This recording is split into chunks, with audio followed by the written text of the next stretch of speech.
Back everyone, आप देख रहे हैं एसआर मोटर वर्ल्ड और फिर मैं हूं एक नई वीडियो के साथ। और आज की इस वीडियो में हम बात करने वाले हैं मेंटेनेंस कॉस्ट के ऊपर।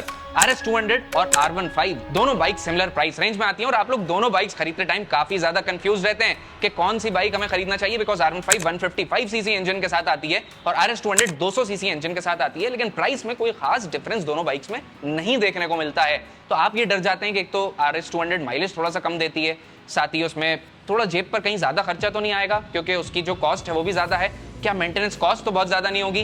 तो हम सब चीजों को इस वीडियो में कंपेयर करते हैं। तो सबसे पहले बेसिक से पार्ट से हम स्टार्ट करते हैं जो कि आप हर सर्विस में चेंज कराते ही हैं, वो है इंजन ऑयल और ऑयल फिल्टर। अगर ऑयल फिल्टर के बारे में हम बात करें तो R15 का जो ऑयल फिल्टर वो मिलेगा आपको 247 रुपीज का, रफली 250 रुपए मान लीजिए, और RS200 का जो ऑयल फिल्टर है वो 80 रुपए में आपको मिल जाएगा। इतना बड़ा डिफरेंस है, जस्ट डबल कॉस्ट का आपको R15 का ऑयल फिल्टर मिलता है, जबकि R15 का सीसी भी कम है और मेंटेनेंस की कॉस्ट थोड़ी सी ज्यादा है। चलिए और आगे बात करते जाते हैं। R15 की जो इंजन ऑयल कैपेसिटी है वो सिर्फ और सिर्फ 850 ml की मिलती है। कई लोग उसमें 900 950 ml भी डाल देते हैं अगर इंजन बहुत अच्छे से आपने फ्लश कर दिया या ओवरनाइट इंजन को ड्रेन कर दिया तो आपको ऑयल कैपेसिटी कम मिल जाती है। तो अगर 1000 रुपए का भी हम इंजन ऑयल माने, 1000 रुपए पर लीटर एक अच्छा तरीके का इंजन ऑयल आपको मिलता है, तो आपको 950 या 1000 रुपए उसके लग जाएंगे कि आप 850 ml का उसमें इंजन ऑयल डलवा लें। तो रफली हम 850 रुपए इंजन ऑयल के मान लेते हैं। और RS200 पर आ जाएं तो RS200 में जो इंजन ऑयल कैपेसिटी है वो थोड़ी सी ज्यादा है, बिकॉज इंजन बड़ा है, तो 1.25 से 1.5 लीटर के करीब आपको इंजन ऑयल कैपेसिटी मिल जाती है, डिपेंडिंग ऑन कि आप किस तरीके से इंजन को अच्छे से ड्रेन कर रहे हैं। तो RS200 में आपको इंजन ऑयल कैपेसिटी थोड़ी सी ज्यादा मिल जाती है। और अगर रफली माने कि 1250 ml इंजन ऑयल आएगा और 1000 रुपए लीटर इंजन ऑयल है तो 1250 रुपए का आपका इंजन ऑयल लग जाएगा। R15 में जो इंजन ऑयल है वो 850 रुपए का आपका लगेगा। अब सेकंड चीज जो सबसे मेजर काम में आती है आपकी सर्विस के टाइम पर वो है एयर फिल्टर। और ये जनरली 200 सीसी की बाइक्स में एयर फिल्टर्स बहुत जल्दी क्लॉग हो जाता है, तो एयर फिल्टर की जो प्राइस आपको मिलेगी वो 266 रुपीज मिल जाएगी। और अगर R15 के एयर फिल्टर के बारे में बात करें तो 251 रुपीज का एयर फिल्टर मिल जाएगा। कोई खास डिफरेंस नहीं है दोनों ही बाइक्स में। Coming on to the spark plugs, अगर आप RS200 पुराने मॉडल को राइड करते हैं तो वहां पर 3 स्पार्क प्लग्स के पैसे आपको उसमें देना पड़ेंगे, बिकॉज जो न्यू मॉडल है उसमें तो सिंगल स्पार्क कर दिया है कंपनी ने। Talking about iridium spark plug, तो जनरली बाइक्स में इरिडियम स्पार्क प्लग नहीं आता, ये सिर्फ एक अपग्रेड होता है। आप अगर बाइक को नॉर्मल स्पार्क प्लग्स डालेंगे तो इससे थोड़ी सी कम कॉस्ट आएगी। इरिडियम स्पार्क प्लग की कॉस्ट 485 रुपीज की आपको मिल जाती है RS200 की। तो R15 का जो इरिडियम स्पार्क प्लग है वो लगभग आपको डबल कॉस्ट पर मिलेगा। एनजीके का इरिडियम 865 रुपए का आपको मिल जाएगा। Next thing is coolant. RS200 में जो कूलेंट कैपेसिटी है वो आपको अराउंड 1.2 लीटर्स के आसपास की मिल जाती है, 1 लीटर के आसपास की, डिपेंडिंग ऑन कि आप किस तरीके से उसे अच्छे से ड्रेन कर पा रहे हैं या नहीं कर पा रहे हैं। बिकॉज कई बार ऐसा होता है कि थर्मोस्टेट बंद रहता है, बाइक के इंजन के ब्लॉक में कूलेंट रह जाता है जो ड्रेन नहीं होता। R15 की कूलेंट कैपेसिटी के बारे में बात करें तो 650 ml से लेकर 850 ml की कूलेंट कैपेसिटी आपको मिल जाती है। वो भी डिपेंड करेगा कि आप उसे ड्रेन कर पा रहे हैं या नहीं कर पा रहे हैं पूरा। तो R15 में जो कूलेंट कैपेसिटी है वो कम होने की वजह से आपके थोड़े से पैसे इसमें कम लगने वाले हैं। Coming on to the fork seals, जब आप अपनी बाइक को थोड़ा सा रफ यूज कर लेते हैं तो वहां पर फ्रंट शॉकर्स लीक होने लगते हैं, तो वहां पर सील चेंज करनी पड़ती है। तो जो RS200 की सील है वो आपको 80 से 90 या 100 रुपए में भी मिल जाएगी, जो ओरिजिनल सील है। हम ओरिजिनल पार्ट्स के बारे में बात कर रहे हैं। और R15 की जो आपको सील मिलेगी वो मिल जाएगी अराउंड 313 रुपए की एक, तो 3 गुना कॉस्ट सील की जो है वो ज्यादा आपको मिल जाती है। अब आ जाते हैं हम ब्रेक पैड्स पे। R15 का जो रेयर ब्रेक पैड आपको मिलेगा वो 995 रुपीज का ओरिजिनल ब्रेक पैड मिल जाएगा। और अगर आप RS200 का ब्रेक पैड लेने जाते हैं रेयर ब्रेक पैड, तो आपको 260 से 300 रुपए के बीच में मिल जाएगा। फ्रंट ब्रेक पैड भी 260 से 300 रुपए के बीच में मिल जाएगा। R15 का जो फ्रंट ब्रेक पैड है वो अराउंड 300 से 400 रुपए का आपको मिलेगा।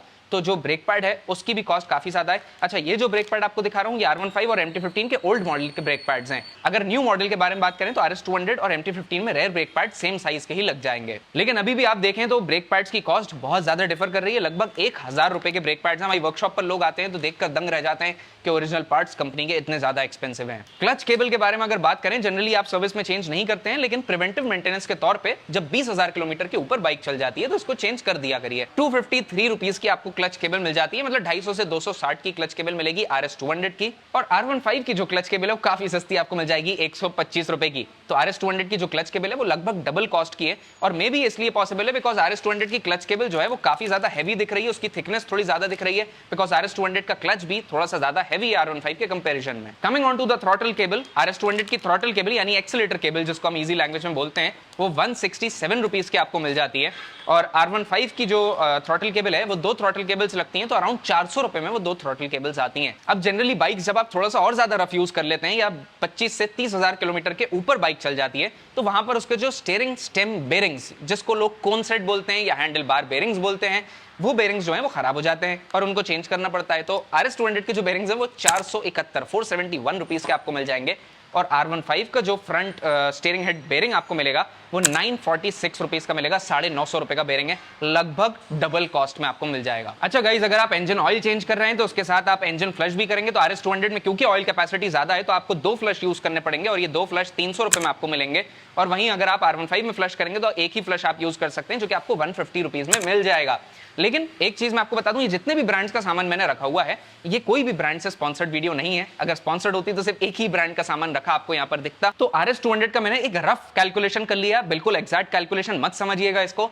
3,101 रुपए का कैलकुलेशन इसमें आ रहा है, जिसमें हमने इंजन ऑयल इंक्लूड करा है, कूलेंट इंक्लूड करा है जो कि सिर्फ 500 रुपए का इंक्लूड करा है, इंजन फ्लश हमने इसमें भी इंक्लूड नहीं करा है क्योंकि वो हर इंसान नहीं कराता, ब्रेक पैड्स हमने इसमें इंक्लूड कर दिए हैं और बाकी स्पार्क प्लग इसमें सिंगल स्पार्क प्लग इंक्लूड करा है। अगर ट्रिपल स्पार्क अगर आप RS200 सेकंड हैंड खरीदते हैं पुराना मॉडल तो वहां पर 3 स्पार्क प्लग्स की कॉस्ट बेयर करनी पड़ेगी। एयर फिल्टर एडेड है, ऑयल फिल्टर एडेड है, क्लच केबल, कोन सेट, ये सारी चीजें इसमें एडेड नहीं है क्योंकि वो हर सर्विस पर चेंज नहीं होती। तो RS200 की ग्रफ एस्टिमेट कॉस्ट जो है सर्विस की 3,101 रुपए आ रही है। अब R15 की भी कैलकुलेट कर लेता हूं। R15 की सर्विस कॉस्ट के बारे में बात करें, engine oil, coolant, iridium spark plug, brake pads और ऑयल फिल्टर और एयर फिल्टर मिलाकर, तो ये सब चीजें मिलाकर R15 की जो कॉस्ट आ रही है वो आ रही है 4,000 रुपए के आसपास। जबकि R15 में ऑयल कैपेसिटी भी कम है, कूलेंट कैपेसिटी भी कम है। RS200 की जो सर्विस कॉस्ट आ रही थी वो 900 रुपए कम यानी कि 3,100 रुपीज आ रही थी, जिसमें हमने फोक, सील्स, केबल्स, ये सारी चीजें ऐड नहीं करी हैं, ब्रेक फ्लूइड ऐड नहीं करा है अभी। और अगर आप चेन ल्यूब लेना चाहते हैं तो चेन ल्यूब भी आप ले सकते हैं, तो चेन ल्यूब ऐड कर देंगे अगर इसमें, तो थोड़ी सी दोनों बाइक्स की सर्विस कॉस्ट थोड़ी सी बढ़ जाएगी ऊपर। तो जो R15 की मेजरली जो कॉस्ट बढ़ी है वो इसके ब्रेक पैड्स की वजह से बढ़ी है कि इसके ब्रेक पैड्स डबल कॉस्ट के और स्पार्क प्लग इरिडियम इसका डबल कॉस्ट का है। अगर हम इसमें सस्ता स्पार्क प्लग जोड़ दें, ब्रेक पैड्स हटा दें तो इसकी सर्विस कॉस्ट लगभग RS200 के साथ साथ ही आ जाएगी। तो अब आप समझ सकते हैं कि R15 दिखने में तो छोटा पैकेट है लेकिन मेंटेनेंस के नाम पे थोड़ा सा बड़ा धमाका आपके लिए हो सकता है। RS200 का ऑयल फिल्टर ही आपको 80 रुपए में मिल जाता है और R15 का ऑयल फिल्टर आपको बता चुका हूं 247 का मिलता है। बहुत सारी प्राइसेस इसमें वेरी कर सकती हैं, आप हो सकता है जब स्टोर जाएं खरीदने तो प्राइसेस अलग अलग हो सकती हैं बिकॉज ये प्राइसेस यूजुअली चेंज होती रहती हैं। आपको ये वीडियो कैसी लगी नीचे बताइएगा कमेंट सेक्शन में। अगर आपके लिए हेल्पफुल रही हो, पसंद आई हो तो लाइक करना मत भूलिएगा। So guys, thanks for watching, stay tuned till then wait for my next upcoming interesting videos.